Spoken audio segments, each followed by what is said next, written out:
qui me donne la possibilité de pouvoir vous parler ce matin. Alléluia. Je voudrais ce matin partager avec vous ce que l'Esprit de Dieu m'a confié dans le lieu secret.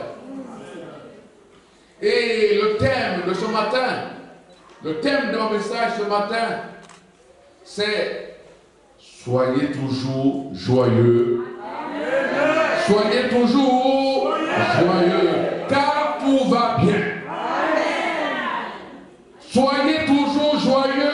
Je veux dire à ton frère, à ta soeur ce matin, d'être toujours joyeux, car tout va bien. Dis-le avec conviction. Restez, sois toujours joyeux, car tout va bien.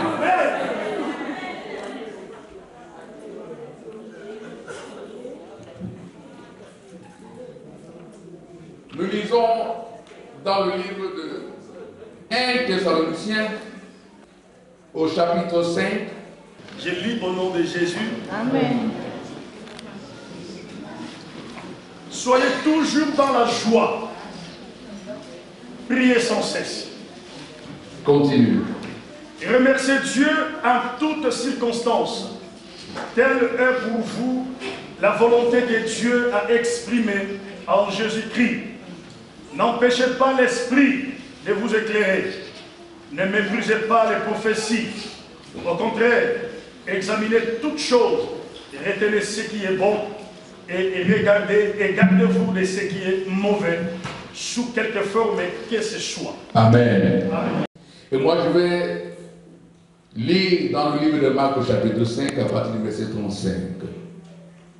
Comme il parlait encore, survinrent de le chef de la synagogue des gens qui dirent, on va baisser juste un peu, qui dirent, ta fille est morte. Pourquoi importuner davantage le maître? Mais Jésus, sans tenir compte de ces paroles, dit au chef de la synagogue, ne crains pas, crois seulement. Comme il parlait encore, survint le chef de la synagogue, des gens qui disent, ta fille est morte. Pourquoi importuner davantage le maître? Mais Jésus, sans tenir compte de ces paroles, dit au chef de la synagogue, ne crains pas, crois seulement. Nous acclamons la parole de Dieu.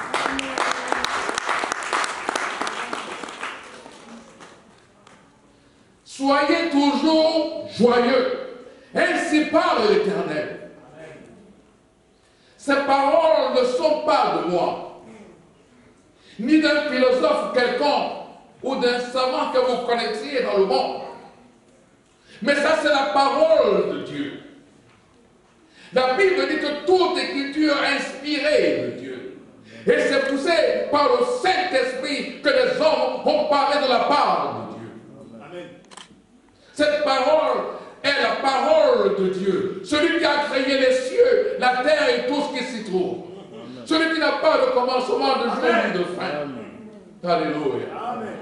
Il est le roi des rois. Celui à qui appartient l'univers tout entier. C'est lui qui te dit ce matin, ce n'est pas moi. Sois toujours joyeux. Amen. Sois toujours joyeux. Amen.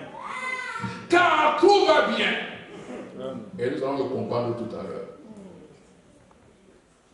Bien-aimés, si nous regardons bien cette parole, Dieu ne dit pas que soyez joyeux. Dieu ne dit pas que soyez joyeux. Alléluia. Amen. Il dit, soyez toujours joyeux. C'est très différent. Amen. Regardez bien la différence. Amen. Il n'a pas dit soyez joyeux. Il dit, soyez toujours joyeux. Que ce soit dans des moments de prospérité, que ce soit dans des moments, dans des temps favorables, soyez joyeux. Que ce soit dans l'adversité, soyez joyeux. C'est Dieu qui le dit. Il n'a pas dit soyez joyeux. Soyez toujours. Même dans l'adversité, sois toujours joyeux, car tout va bien. Pourquoi il le dit? Parce qu'il est le Dieu qui sait où il nous a pris. Et il sait là où il nous amène. Rien ne lui échappe. Si tu crois que ta situation échappe à Dieu, détrompe-toi. C'est pour ça qu'il te dit, sois toujours joyeux. Alléluia. Pourquoi? Parce que c'est dans l'adversité que Dieu bâtit et construit ton histoire. Est-ce que vous m'avez entendu? Je dis que c'est dans l'adversité que Dieu construit ton histoire.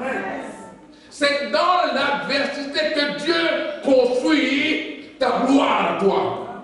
Oui, parce que la Bible dit que ceux qu'il a connus d'avance, il les a prédestinés à être semblables à l'image de son Fils Jésus-Christ. Lui-même les a appelés. Après les avoir appelés, il les a justifiés. Et après les avoir justifiés, il les a glorifiés. La gloire, c'est pour toi aussi. Parce que Dieu te la donne par le Seigneur. Donc, c'est dans ton histoire que Dieu construit ton élévation. C'est dans ton adversité. C'est dans l'adversité que Dieu construit ton élévation. C'est au milieu des combats que Dieu construit la honte de tes ennemis. Ne fuis pas les combats. Parce que ce n'est pas toi qui combats, c'est Dieu qui combat de côté. Et c'est dans ce combat que lui, il construit l'humiliation de tes ennemis.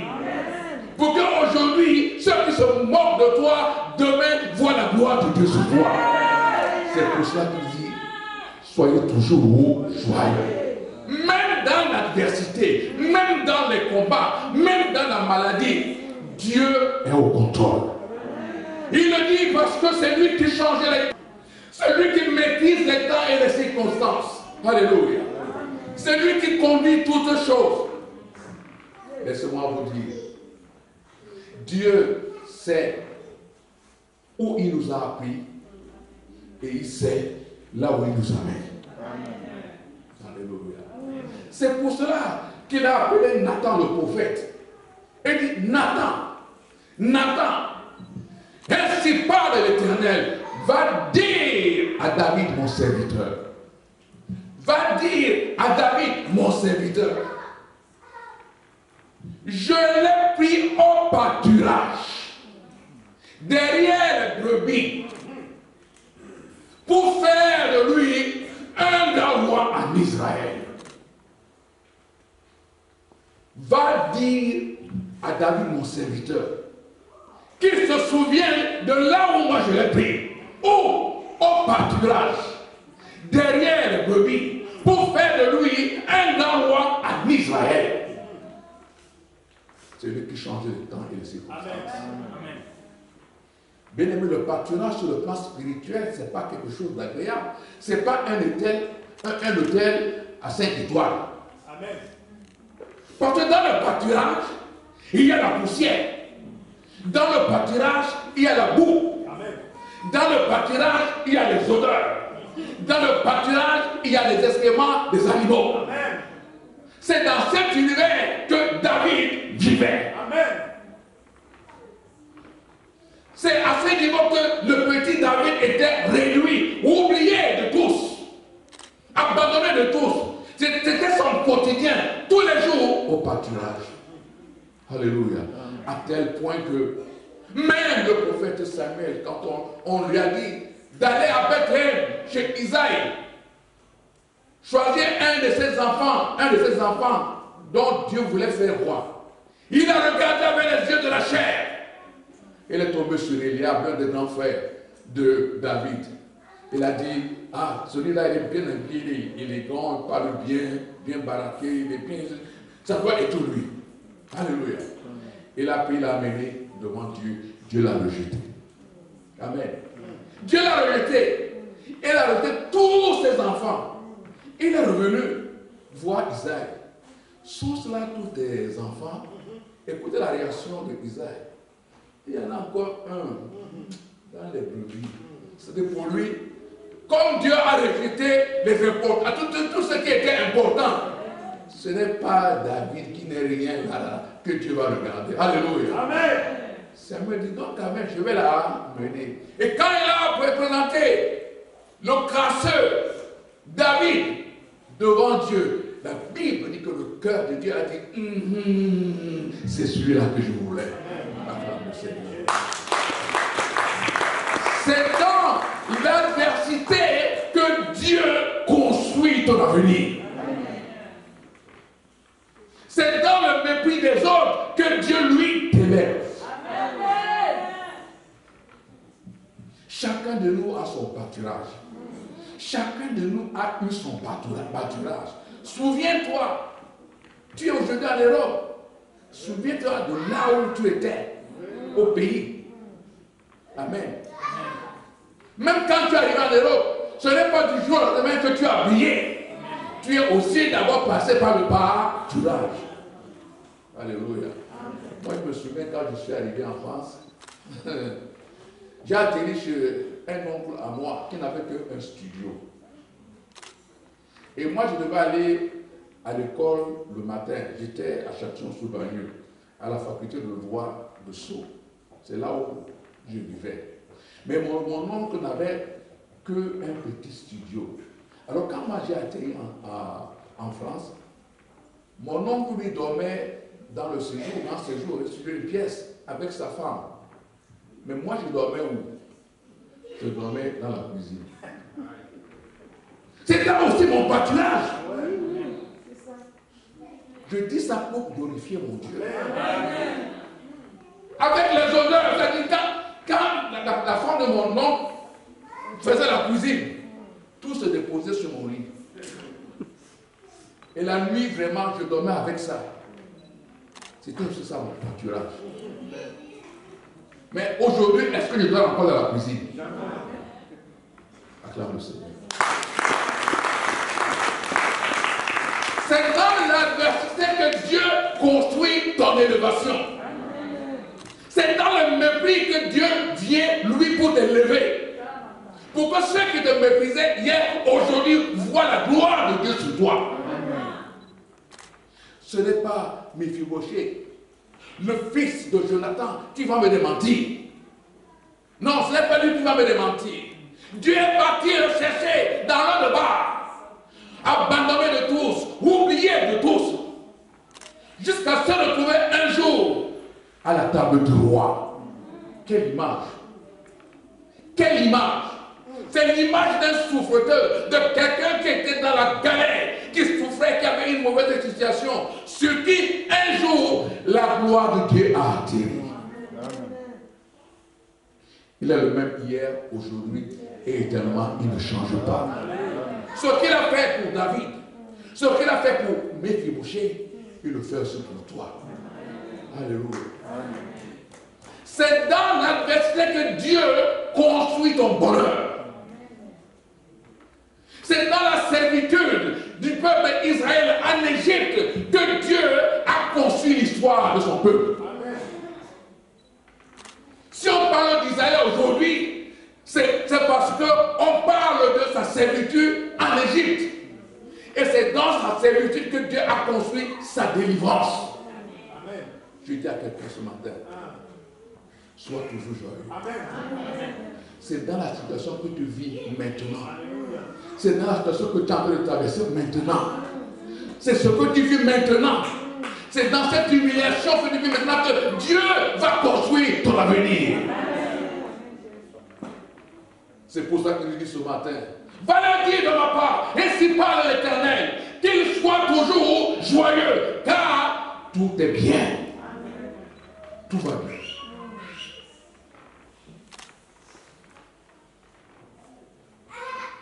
Bien-aimés, si Dieu nous demande d'être toujours joyeux, il sait pourquoi.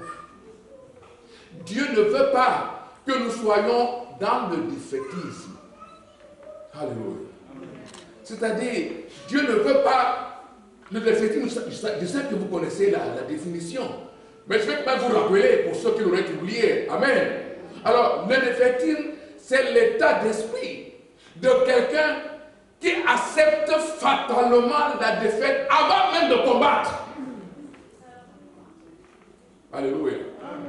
C'est l'état de quelqu'un qui accepte fatalement d'être impressionné par l'ennemi. C'est quelqu'un qui accepte fatalement la domination de son adversaire. Alors qu'il a des armes avec lui. Il est impressionné. Il accepte d'être subjugué par son adversaire. Il accepte fatalement la domination de son adversaire. C'est ce qui se passe aujourd'hui. Le défaitisme est aussi spirituel. C'est ce que nous vivons aujourd'hui. La plupart des enfants de Dieu vivent dans le défaitisme. C'est-à-dire, ils ne croient plus que Dieu peut changer leur situation.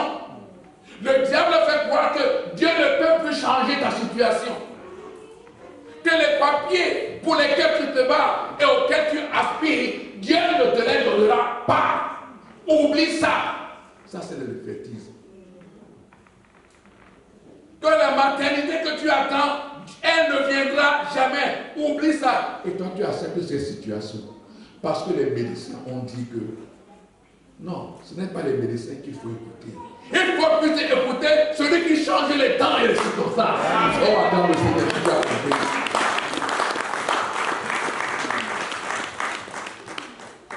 La Bible dit ceci.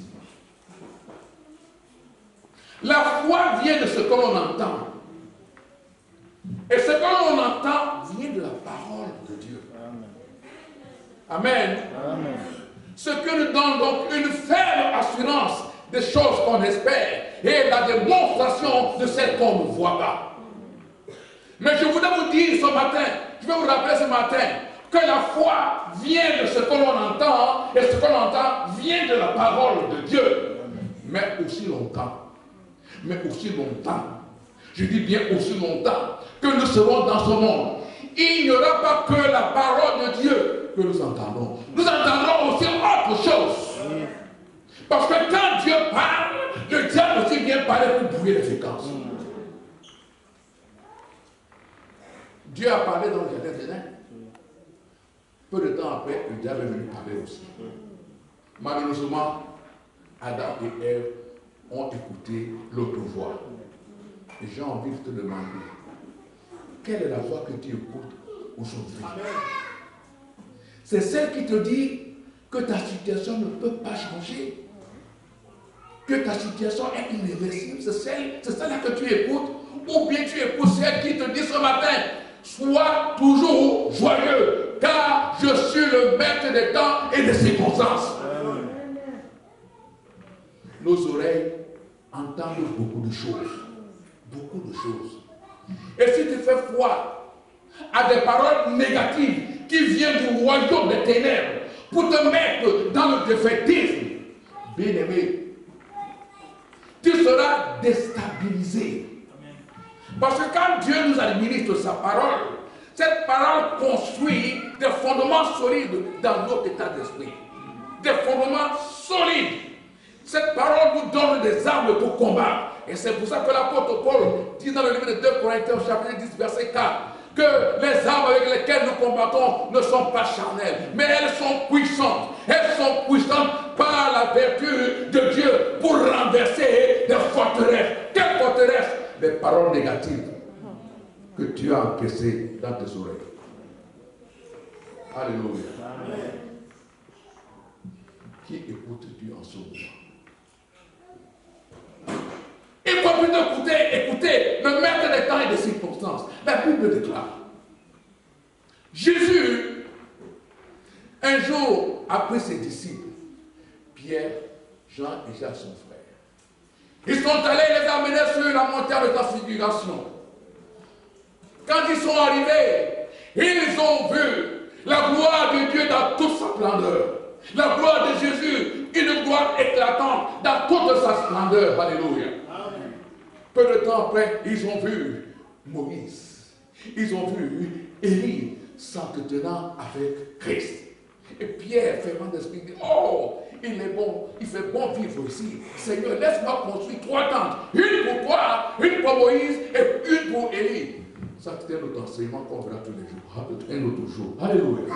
Mais ce qui est important dans cette vision, la Bible dit, et vous devez le retenir. La Bible dit, pendant qu'ils y étaient, une voix a tonné du ciel. Celui-ci est mon fils bien-aimé en qui j'ai mis toute mon affection. Écoutez-le! Écoutez-le avec insistance. Pourquoi? Parce que Dieu savait que quand il parlera, le diable aussi viendra parler. Qu'est-ce que la Bible nous enseigne? Jairus, l'un des chefs de la synagogue, avait une fille de 12 ans, malade, très malade et qui se mourait. Mais Jairus savait très bien, il avait entendu parler de Jésus. Il savait que Jésus est la résurrection et la vie. Il savait que Jésus avait la vie en lui et qu'il pouvait la transmettre à qui il veut. Il savait que Jésus c'est le Dieu de l'impossible. Il savait que tout est possible à celui qui croit. Alors Jairus est parti rencontrer Christ, lui disant, ma fille est malade, mortellement malade. Je sais que tu peux faire quelque chose. Viens. Il a invité Jésus. Pendant qu'il s'entretenait avec Jésus, les gens de son entourage se sont levés. Alléluia. Les gens de son entourage se sont levés. Lui dit, mais ta fille est déjà morte. Pourquoi importuner encore le maître? Parole négative. Et Jésus dit, ne crains pas. Ne crains pas. Crois seulement. Faites très attention d'écouter des paroles négatives. Parce que la foi vient de ce que l'on entend. Il y a la foi positive qui vient de Dieu et la foi négative qui vient de ces paroles. Alléluia. Et si tu fais foi à ces paroles, tu es déstabilisé. Toi-même, tu es en train de t'amasser des forteresses négatives dans ta tête. N'importe où ne plus le mettre. Ta fille est déjà morte. Ne prie plus. La situation ne pourra jamais changer. Ne prie plus. Tu n'auras jamais les papiers. Arrête même d'aller à l'église. Ta situation est irréversible. Ne prie plus. Ne gêne plus. Dieu ne fera plus rien. Ta vie est morte. Ta vie est arrêtée. Tout est négatif. Ce n'est plus la peine de prier, de jeûner, d'aller même à l'église, de quoi même. N'importe où ne plus le mettre. Ta situation est catastrophique. Tout ça pour te mettre dans le défaitisme. Pour que tu acceptes. Et cet homme, Dieu lui dit, n'écoute pas. Crois seulement. Oh, je te repose la question ce matin, mon frère, ma soeur.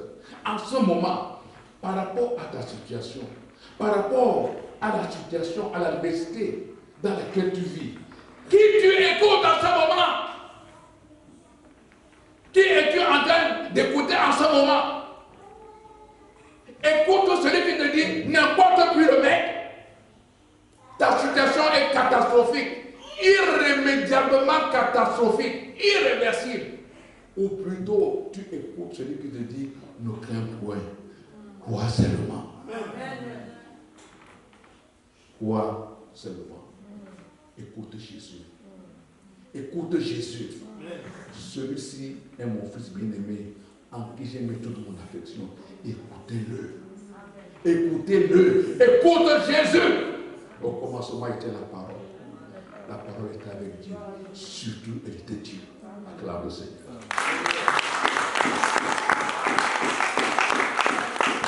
N'importe où ne plus le mettre. Ne prie plus. Ne va plus à l'église. N'espère plus en rien. Dieu ne peut plus rien. Un jour, un homme est allé rencontrer Jésus avec son fils, qui était lunatique. Il dit, maître, mon fils là est possédé. Chaque fois, il est amené par le démon. Mais j'ai été voir tes disciples, ils n'ont pu rien faire. Écoutez ce qu'il dit à Jésus. Maintenant, je te l'amène.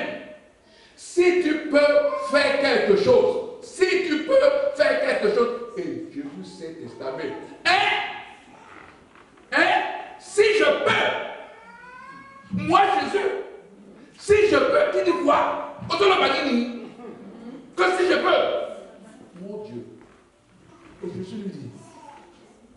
Moi qui ai créé les cieux et la terre. Moi qui suis le maître des temps et des circonstances. C'est moi qui ai la vie en moi. Qui la donne à qui je veux. Moi qui ai tout payé sur la croix. Moi qui donne la guérison. Moi qui donne les papiers. Moi qui donne la maternité. Moi qui donne tout. Moi qui donne tout. Tu me dis que si je peux, ça dépend de ton attitude maintenant ce matin. Alléluia. Est-ce que si tu es comme ce monsieur qui est parti voir Jésus et qui lui dit, Seigneur, viens à mon secours si tu peux. Seigneur, viens à mon secours si tu peux. Je dis, tout est possible à celui qui croit. Appelons le Seigneur. Ne les écoutez pas.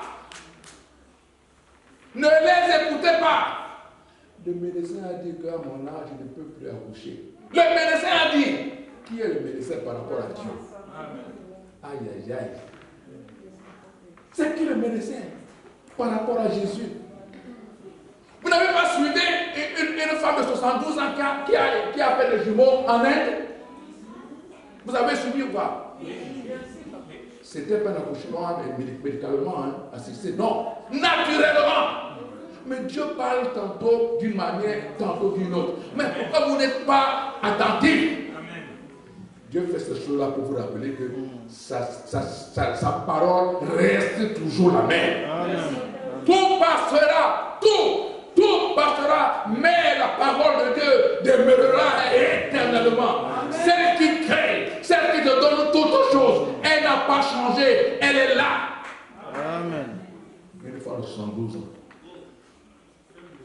Quel miracle.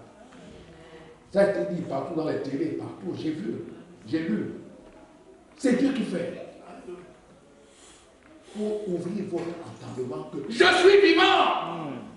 Si Dieu le fait, pour des gens qui ne le croient pas. À plus forte raison, vous, toi qui es sa fille, toi qui es son fils. N'importe où peut le mettre. Ta situation ne peut plus changer. Ça, c'est les paroles qui viennent du royaume des ténèbres pour te mettre dans sa dépendance. Pour que tu sois fatalement impressionné. Oh, la Bible déclare qu'un jour l'armée d'Israël était face à l'armée des Philistins.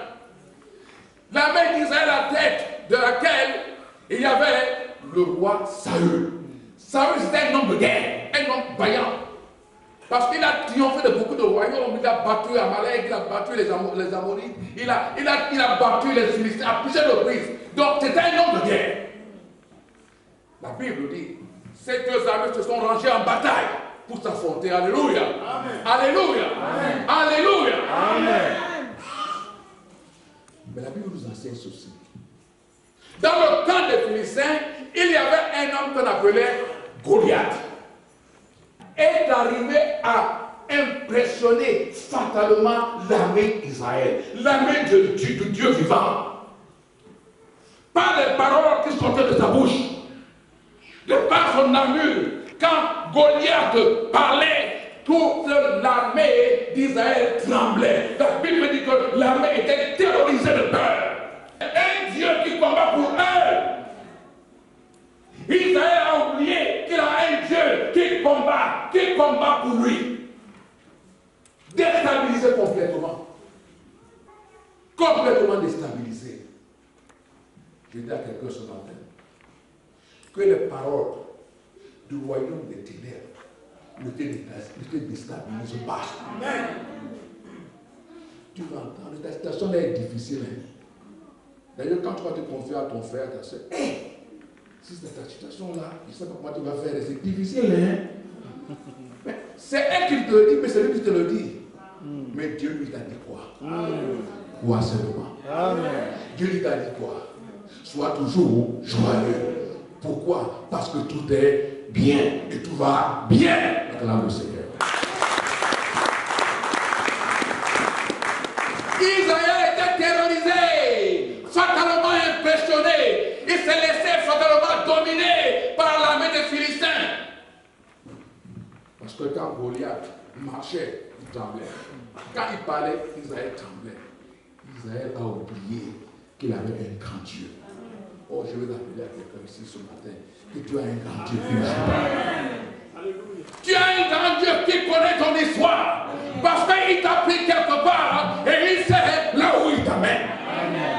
Quelles que soient les circonstances, quelle que soit l'adversité dans laquelle tu vis, je voudrais que tu comprennes ce matin que Dieu est dans ta vie. Amen. La Bible dit, il nous a connus depuis avant la fondation du monde, selon son mode d'élection. Je veux te dire ce matin, tu es le choix de Dieu. Ce n'est pas toi qui es parti choisir Dieu, c'est Dieu qui est parti te choisir. C'est ça que tu es ici ce matin. Acclamons le Seigneur. Il connaît ton histoire. Il sait là où il t'a pris et il sait là où il t'amène. Soyez toujours joyeux. Soyez toujours joyeux. Car tout va bien. Amen. Quelque chose s'est passé à Sunem. Aïe, aïe, aïe. J'aime la Bible. Quelque chose s'est passé à Sunem. Mais qu'est-ce qui s'est passé à Sunem? La Bible dit, à Sunem, il y avait une femme de distinction, la Sunamite. Mais cette femme, chaque fois que l'homme de Dieu passait, Élisée, elle disait à son mari, cet homme qui passe est un saint homme de Dieu. Et chaque fois, cette femme recevait l'homme de Dieu chez eux.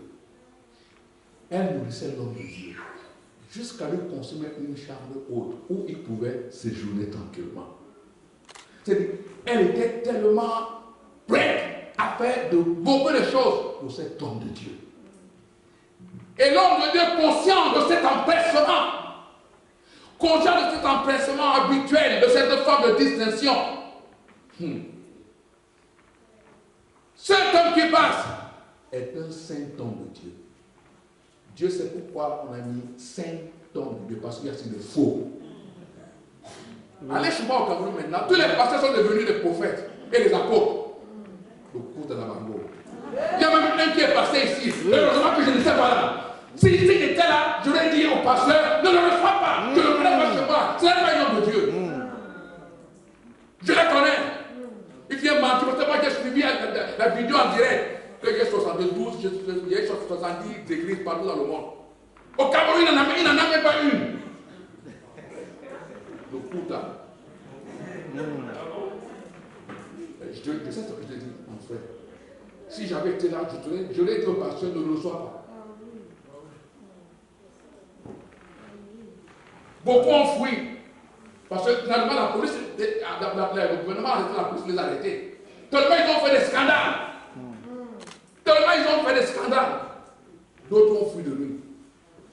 Il y a un jour qui a oui, je me suis oublié de vous dire ces choses. Un jour, qui a baptisé avec l'ennemi pour avoir une grande église, pour avoir une onction diabolique. Et le diable dit, sacrifie ton Jésus. Je vous m'attendez bien. Le diable dit, sacrifie ton Jésus. Il dit, ok, il n'y a pas de problème. Il hébergeait un garçon de l'église chez lui. Mais comme Dieu voulait l'exposer ce jour-là, à minuit, cet homme a pris donc une pelle. Il a levé la chair et s'est mis à peser. Il s'est mis à peser et il a pris la Bible. Il a enterré. Il a recouvert l'endroit de la terre. Il a enterré la Bible. On lui a dit, si tu veux que tu aies une grande église, fais ça. Enterre ton Jésus, sacrifie-le. Il n'y a pas de problème. Pendant qu'il le faisait, ce garçon le voyait. Amen. Amen. Et le garçon a trouvé ça bizarre. Non. Le lendemain, il dit aux fidèles que vraiment ce que j'ai vécu là, moi ça dépasse mon entendement. Qu'est-ce que tu as vu? Qu'est-ce qui s'est passé? Oh, pasteur là, je ne comprends pas. Hein. Je l'ai vu enterrer la Bible. En dessous de la chaise, je l'ai vu enterrer. Enterrer la Bible, il dit oui. C'est comme ça qu'ils ont alerté la police. La police est arrivée sur les lieux. On dit, est-ce que tu peux répéter ce que tu nous as dit? Oui. Je l'ai vu enterrer la Bible. Tu peux nous montrer là où on a enterré? Il dit oui. Pour les anciens, les diacres étaient là, tout le monde, les anciens étaient là, tout le monde était là. Il dit c'est ici qu'il a enterré la Bible. On enlève la chair. On pourra maintenant enlever la terre. On peut se mettre la Bible de Jésus.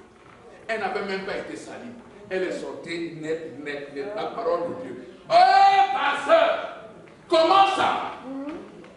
Bon, le commissaire lui dit, bon, écoute, moi, je te laisse une convocation. Je voulais t'entendre dans mon bureau à 9h. Il dit, d'accord, je viendrai. Il a fui jusqu'aujourd'hui, on l'attend. Il est passé par le Nigeria. Il a fui de nuit jusqu'aujourd'hui. Il n'a plus jamais remis ses pieds au Cameroun. Faites très attention. Amen. Faites très attention. Un saint homme de Dieu, parce qu'il y a aussi des faux. Oui, oui. Tu le vois en train de vendre l'eau que tu as accueillie. 5 litres d'eau, l'eau mentionnée. Il y a un qui est parti avec sa fiancée à Singapour. Arrivé là-bas, il a sacrifié la femme, il est rentré. La femme est morte, il est rentré. On dit, mais où est la femme? Elle a eu une petite fièvre. Mais où est la femme? Elle est morte à Singapour. Elle a sacrifié. Va voir l'église qu'il a construite. Quelqu'un qui ne connaît même pas la parole de Dieu. Si tu ne viens pas à cet endroit, la bande nouvelle, tu n'as pas de place. On négative. Faites très attention. Vous êtes bien ici. Vous êtes bien ici. Dis à ton frère qu'on est bien ici. Moi, je vous le dis sincèrement. Vous êtes bien ici. Pierre a dit à Jésus, il fait bon vivre ici. Restons ici. Vous êtes bien à Hébron. Alléluia. Amen. Alléluia. Amen. Parce que tout se fait par la parole de Dieu. Il n'y a pas de compétition. C'est pour ça que tu vois tous les serviteurs de Dieu. Tous les jours, ils sont là. C'est des hommes aguerris spirituellement. Ils ne peuvent pas tolérer une moindre de violence. Si nous sommes là tous les jours, c'est parce que cet homme, notre papa, notre pasteur là, c'était saint homme. Alléluia. Acclame au Seigneur. La Bible dit, chaque fois il recevait cet homme Élisée. Chaque fois, et Élisée, conscient de cet empressement, il dit, tu es tellement gentil avec moi que il faudrait que je fasse quelque chose pour toi. Voudrais-tu que je parle pour toi au roi ou au chef de l'armée? La femme me dit, non, ça va, je suis là. Et Géhazi va souffrir à l'homme de Dieu qu'elle a un problème. Ah, quel problème? Elle ne fait pas d'enfant. Ah! Et son mari est vieux. L'homme de Dieu a appelé cette femme. Il lui dit, écoutez bien. À cette époque, l'année prochaine, tu embrasseras un enfant. La femme me dit, oh non, on me demande, ne te moque pas de moi. Hein. Ça peut mettre possible. L'homme de Dieu répète que je dis que à cette époque, de l'année prochaine, tu embrasseras un enfant. C'est ce qui s'est passé. C'est ce qui s'est passé. C'est ce qui s'est passé. C'est ce qui s'est passé. Maintenant, l'enfant est né. Regardez donc là où Dieu va vous dire que soyez joyeux car tout est bien. Amen. Amen. Maintenant, l'enfant est né. Un jour, il était avec son père. L'enfant crie, aïe, ma tête, ma tête, ma tête. L'enfant est tombé malade. L'homme de Dieu la renvoya à sa mère. Vous savez, les femmes, les sœurs maternelles, commençaient donc à consoler son fils et tout ça, le bercer. Mais à midi, à Kofinaye, cet enfant est mort. Cet enfant est mort. Le fils unique que Dieu venait de lui donner est mort. Ce qui venait de se passer pouvait mettre cette femme dans une tristesse incroyable, dans une désolation. Amen. Et ça peut même l'amener à abandonner Dieu, à douter même de la présence de cet homme de Dieu qui passait par rapport à ce qui venait de se passer. Cette femme, elle n'a même pas dit à son mari que l'enfant est mort. Quand elle a constaté la mort de l'enfant, Elle a porté son enfant.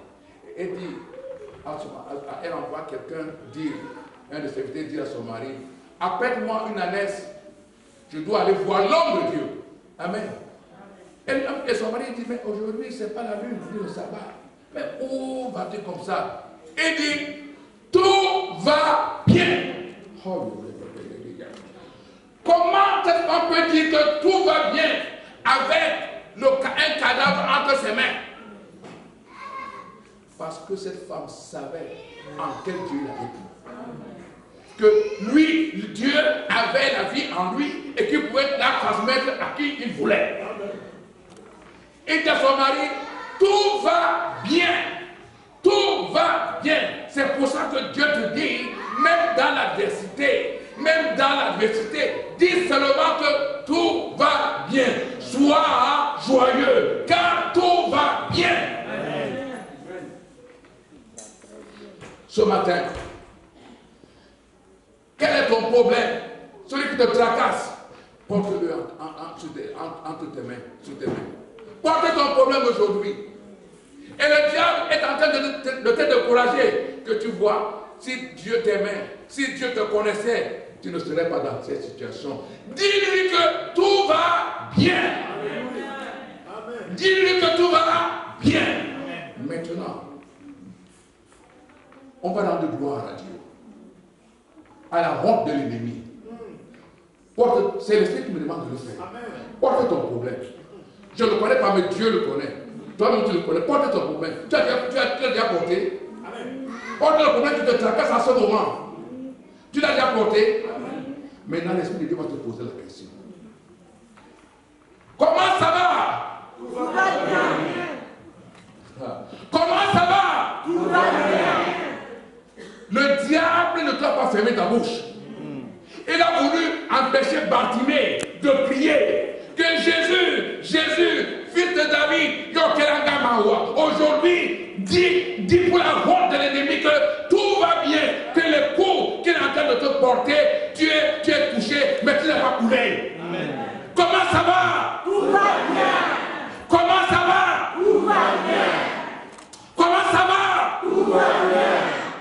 Homme de Dieu, comment ça va? Tout va bien. Acclame le Seigneur.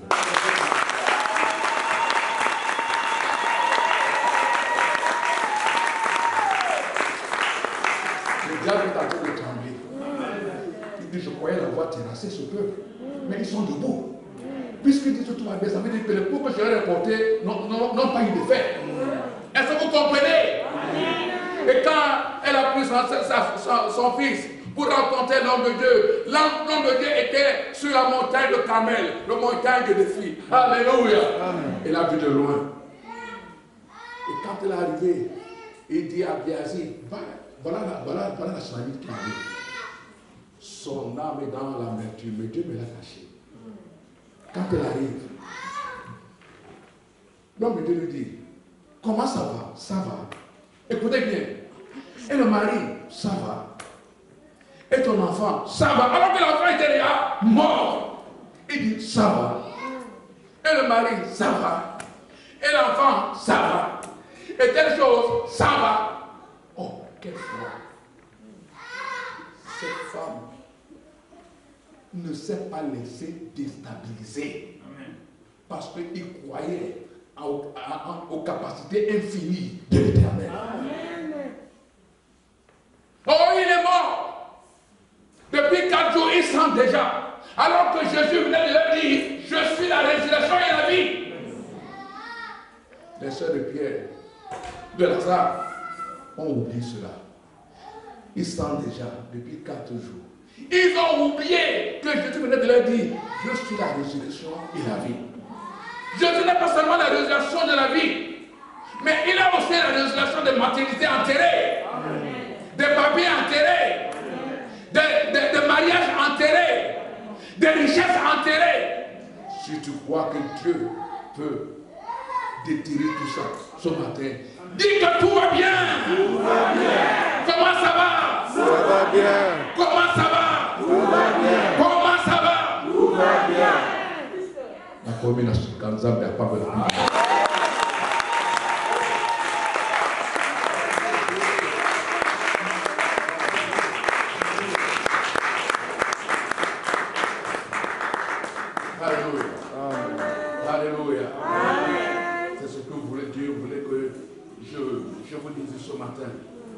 parce qu'il connaît nos problèmes. Je ne peux pas nous voir marcher sur la tristesse. Amen. Je ne peux pas nous voir marcher sur la tristesse. C'est pour ça qu'on nous dit d'être toujours joyeux. Parce qu'il est capable. Il est capable de remédier à tout. C'est le Dieu de l'impossible. Amen. Je voudrais que tu pries et que tu crois et que tu dises à Dieu, Seigneur, j'ai compris ta parole.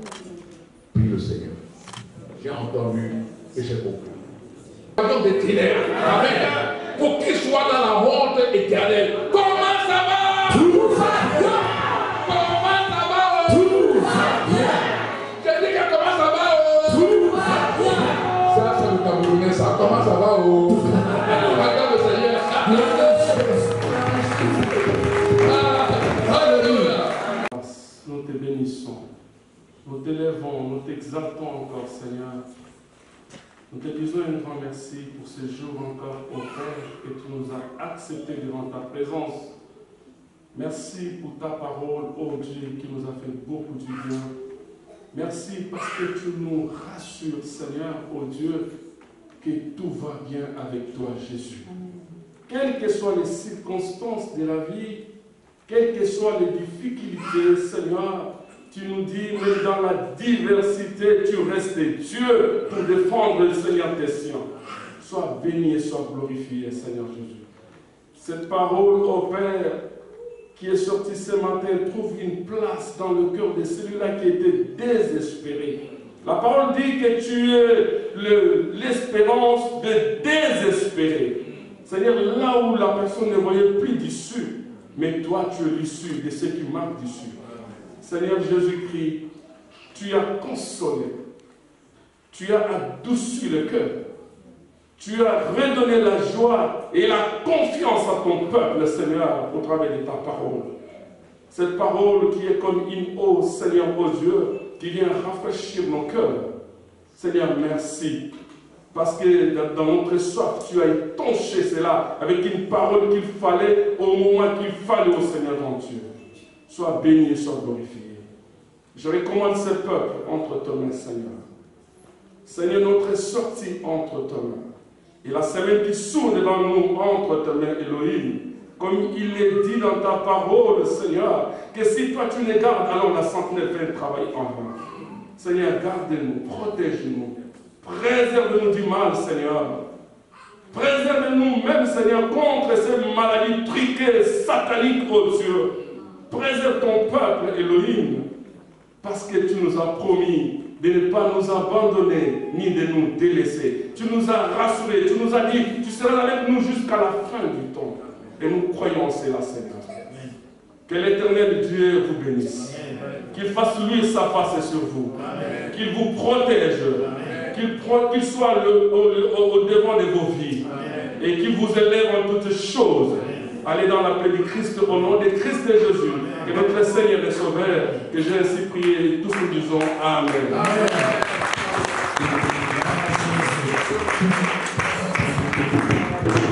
Amen.